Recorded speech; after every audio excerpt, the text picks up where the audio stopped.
Hey, welcome back to another tutorial. In this video, we're going to talk about how you can clear your YouTube search history.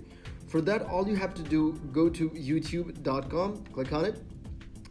As you get inside youtube.com, make sure to see these three strips on the left up corner. Click on it.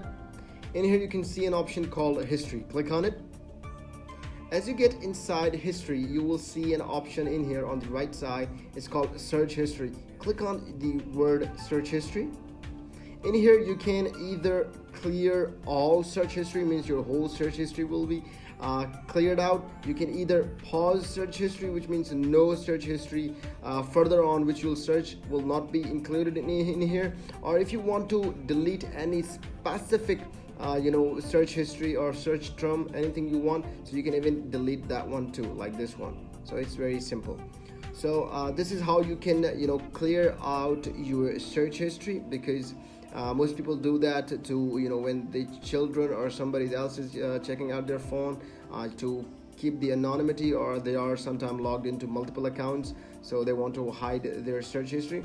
So if you think this video helped you understand how you can clear YouTube search history, then make sure to leave us a subscribe button and thumbs up and leave a comment. Thank you for watching.